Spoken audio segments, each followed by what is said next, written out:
Welcome students, we are going to learn today about mantra, yantra and the images of the deities. The theory of sound is the basis of the magnificent mantra shastra, whereby the repetition of the mantras, the thought forms and jap, their rhythmic mental concentration upon them, one can remodel the entire physical, mental and psychic nature. Mantra is primarily mental sound and is regarded as fundamental in creation and dissolution of all forms. The very sound aspect of a word or a combination of words has the capacity to activate the divine forms thus invoked.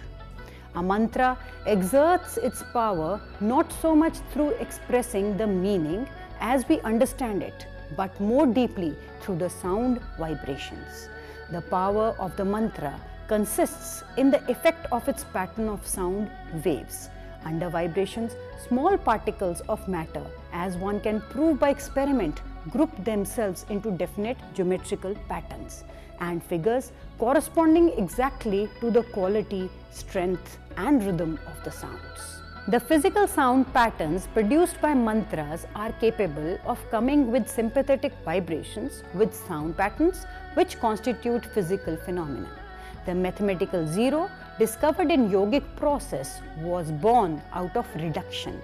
It is within the number that the duality comes into existence. In the Vedic diagrams and tantric yantras or in the Jain astral signs, geometrical symbols and patterns are registered and are aesthetically vivid. While the mantras lead the spirit lost in objectives back to pure essence. A noted historian, Anand Kumar Swami, says the worshipper recites the Dhyan mantras describing the deity, forming a corresponding mental picture, and it is then to this imagined form that his prayers are addressed and offerings are made. A noted writer on tantric art, Ajit Mukherjee, says a common practice in tantra ritual is to make mantras out of each letter of the Sanskrit alphabet and to associate them with different parts of the body. The aim, he further adds, is to merely feel that different parts of the body are the manifestation of different aspects of the great power. The whole body, with its biological and psychological processes, becomes an instrument in and through which the cosmic power reveals itself. According to tantric practices, the individual being and the universal being are one. All that exists in the universe must also exist in the human body. If we analyze one human being, then the whole universe would have been analyzed because it is all built on the same plane. The monosyllabic mantra is the sound Om or the sound of the Supreme One. It is conceived by three mantras A, U and M and presupposes geometrical pattern corresponding to a straight line, semicircle and a point. Every divine form possesses a bij, mantra or a nuclear syllable. Sound creates light, for light is sound at a particular frequency. The colors the human eye can perceive results from within a very narrow range of existing light waves. The mantra Om Mani Padme Hum appears in many forms and its elements are distributed among a variety of different Devata principles. For combination, Om, the root syllable of origination and dissolution and the presence of Brahman, Mani meaning jewel, synonym for Vajra, Padme meaning the lotus or the female organ, and Hum, highest force of enlightenment or the image of Supreme Buddha. The union referred to is certainly meant to propagate spiritually beneficial energy. The Buddhist pure yantra distributes the 6 syllables around the 6 petals of an open lotus and a reinforced Hum in the center. In tantric thought, this wider concept of color also exists in that every vibrating sound has a color. Every phenomenal object is seen as concentration and reflection of light in a certain pattern. All forms emerge in light and hence all naam or names of forms, tangible matter and energy alike are dependent upon the existence of light and light on sound.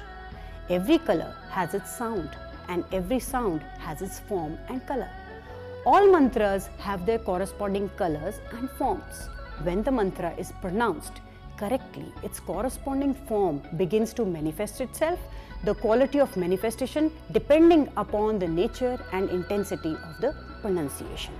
When the Agni mantra is uttered, the red color and the quality of heat are evoked. This is the subtle mantric effect. The Tantra on the Yoga enumerates the color of several vital forces observable by trance vision. These colors are emerald for Pran, red like the evening sun, that is Apan, milky, Saman, white like the Dhatura flower, Vyan, that of fire, and lightning, that is Udan. Each mantra relates to the particular power or Devata, revealing itself in that sound form. Hence, the Guru or the spiritual preceptor needs to recite these mantras or through forms for the benefit of the pupil for his understanding in order to be effective in actual practice. This science was the traditional possession of a few imitators who formed a close circle and guarded it with great care, permitting none save the qualified aspirants to have access to it. Such integrated sounds as they come from the mantra identifies the ensuing relation of mantra and yantra. That is why the Gayatri mantra, Om Bhur Bhava Swaha Tat Savitur Varenyam Bhargo Devasya Dhimahi Dhiyo Yo Naham Parchodaya must possess its power sounds, 16 in a single relation. Mantra gives formula and equation, yantra, diagram and patterns, and what correlates each system of relation with the other is Tantra. The Tantras, Mantras and Yantras played an important role in the invocation of the deities. It's essential for our understanding how they emerged individually and turned into a ritual later.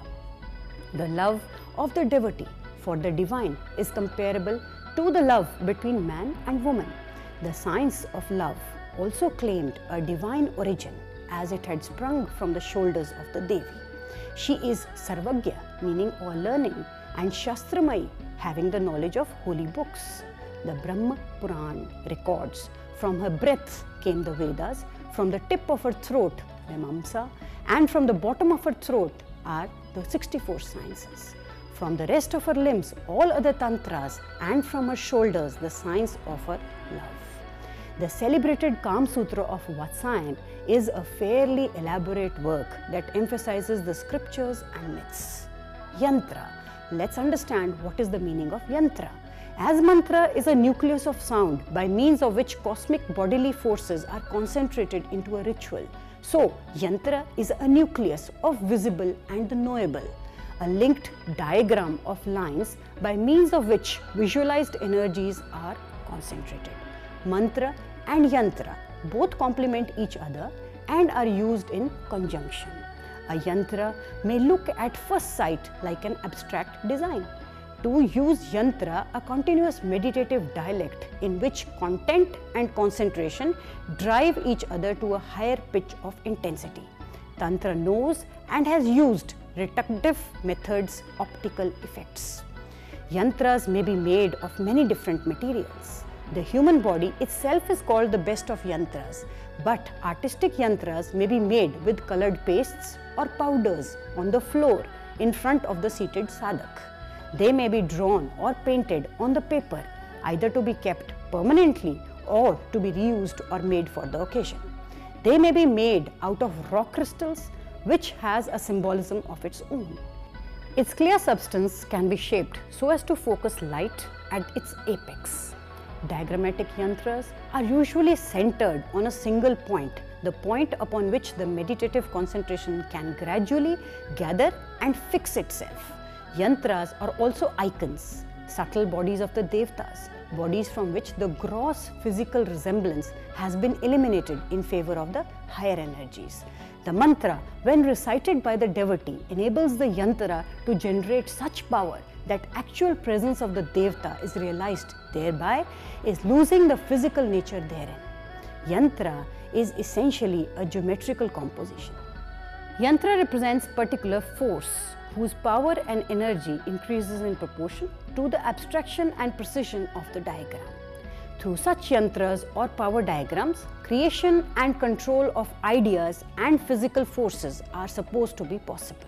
An image or yantra, according to Divya Vadana, is a piece of psychological apparatus to call up one or the other aspect of the deity.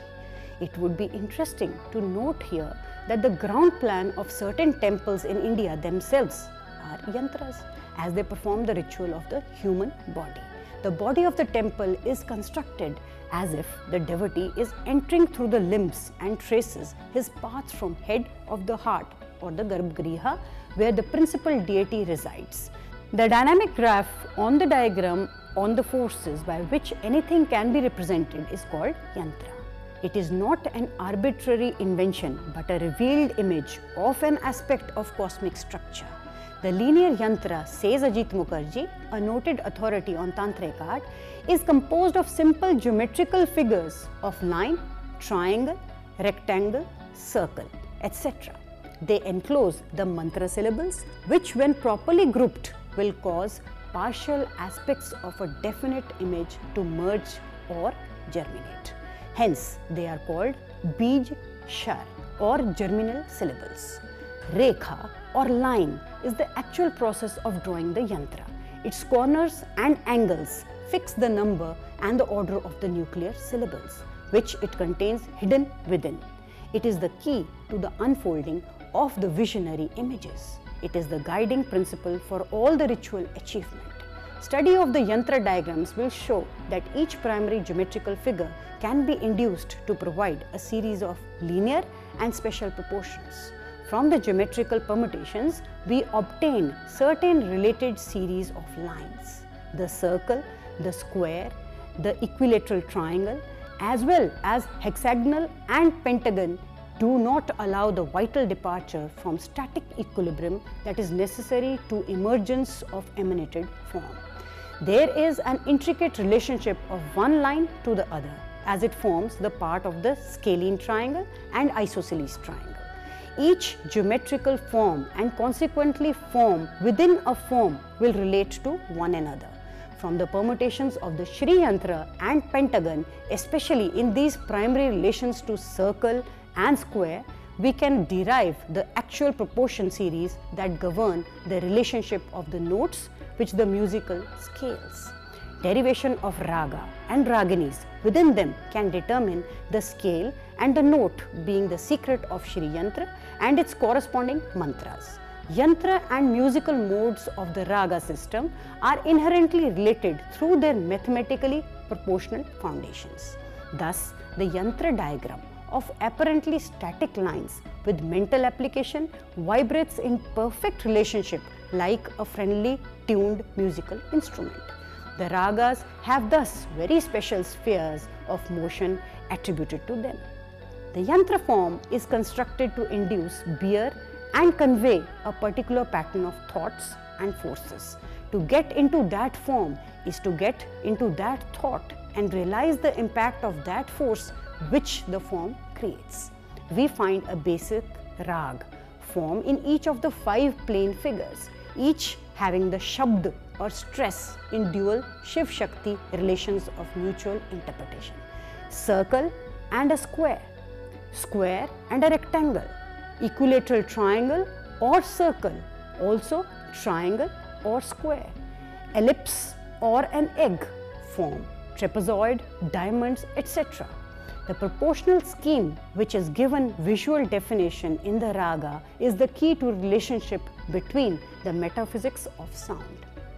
The interpretation of the 5-sided figure, the pentagon, and the 5-pointed star illustrated 2 kinds of energy actions. The pentagon symbolizes the collected pran energy, while the pentacle represents the karmendriyas or the 5 separate motor organs. When we place the star upon the pentagon, the 5 points extrude. These are the doors of action, and the 5 lines they cross are the receivers of the impact. Thus, one system is receptive and while the other is active, but always the same energy exists whether acted upon or acting.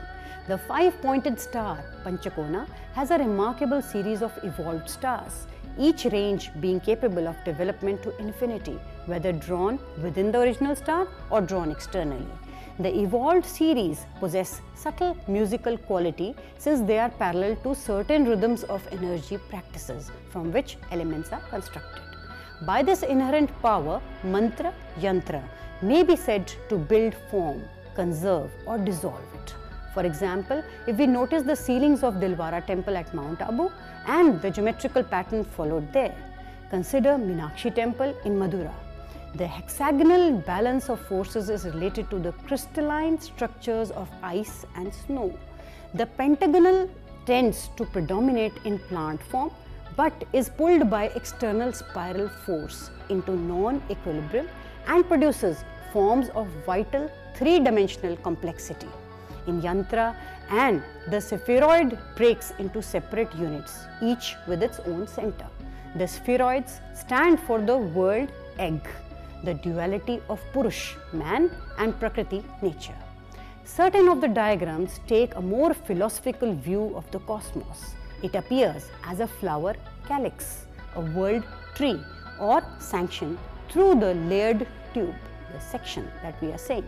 In tantric painting, this division is painted by red, symbolizing the feminine essence, that is Rakta, while the male essence is Shwet. Without such difference, there can be no divine play. The duality that persists in Yantra manifests itself in the doctrine of Tantras as Shiv Shakti or Purush Prakriti, as balance of form and energy. Shiv stands for Asbd Brahma. Ling, according to the Sekand Puran, is the name for space in which the whole universe is in process of formulation and dissolution. Shivling, the all-pervading space, thus symbolizes a cosmic form, serenely detached and self-sufficient, where Shakti, the Shabd Brahma, is the creative impulse in the cosmic process. There is no power, Shakti, without a support, and there is no support, Adithan, without a power, but exists only in relation to each other.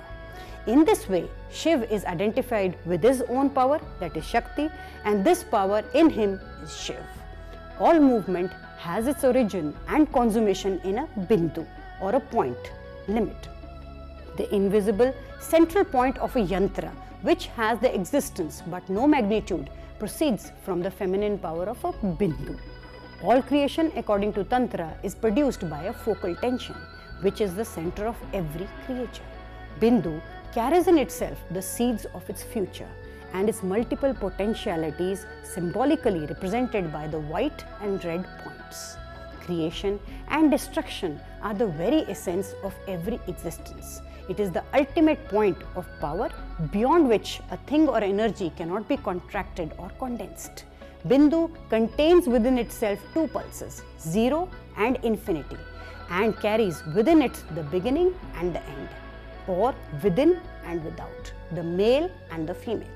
Triangle standing on its apex, with extension dominating it, represents Prakriti or Shakti, the power of manifestation. These powers, according to Tantra, are not only active but also conscious of itself. Shakti's diagram as a seat of creation symbolizes the germinal light, must have been created by a vision. The apparent dual aspect of male and female forms shows the energy of the universe. It has been symbolized in Buddhist tantras by Pragya Paya, where Pragya is the female and Upaya is the male energy. When pictured in an anthropomorphic form, they embrace each other, touching at all points of contact.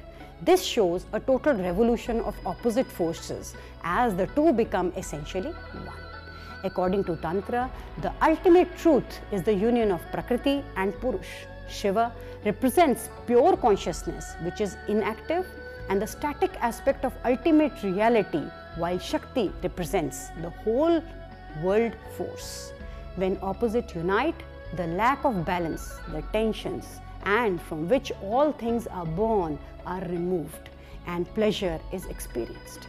Hence, it is a thought that the state of permanent stability is a state of perpetual enjoyment, a state of bliss. For a living being, it is only in the union of the opposites that the state of joy appears. Only during the brief moment when the two beings become one, the desire is satisfied, is a fragment of joy experienced. This state is the closest of the state of liberation. The Bindu Maya Chakra refers to the Yantra of the Devi.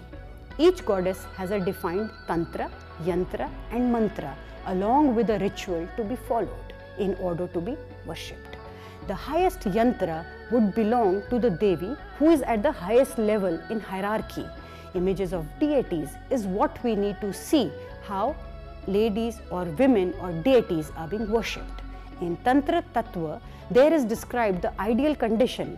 Whenever or wherever I look, within or without, I always see the goddess, whose substance is desire. I see my mother, the young girl 16 years old, dancing with gentle movements of her body, taking up in turn the flute and the sword, and mingling her laughter with her dancing, building up, binding, unbinding her hair, symbolic of creation and dissolution. Who has in the three words the power to break this image to which my heart is fastened with so deep a love. The outer image with which you are concerned is nothing but a reflection of the real one. So long as the real image remains unbroken, what does breaking its reflection matter? The appearance of erotic in art, whether it is in the form of diagrams, drawings, paintings, sculptures or images outside the temples as part of the architecture, has several views which need understanding before we look at the deities thus depicted here. The diagrams, drawings and paintings had an inherent power that was enhanced with the help of monosyllables. The vibration of the elements within the diagram was thought to produce the desired effects. Erotic sculptures counter effects the evil eye, protects the temple building from the destruction through lightning, is the understanding of dharma to shun kam, arth, to attain moksha. So, the images appear to cleanse the person of all evil within. Having gathered the tiniest speck of the dust of thy lotus feet, lotus-like feet of Brahma, creates the worlds, leaving nothing to be desired. Vishnu carries the same with much effort on his 1,000 heads, while Shiv, disintegrating the same snares his bodies with as though with ashes, are self-explanatory lines from Sundara Lahiri. The beautiful is another mode of expressing the true, or in other words, Satyam meaning true, Shivam indicative of the goods, and Sundaram meaning the beautiful. The appearance of woman as mother goddess sanctified the presence of desire for her. There was a profound meaning in the union of the divine and the human, which was understood from the corporal love. The spiritual and the physical started to appear side by side.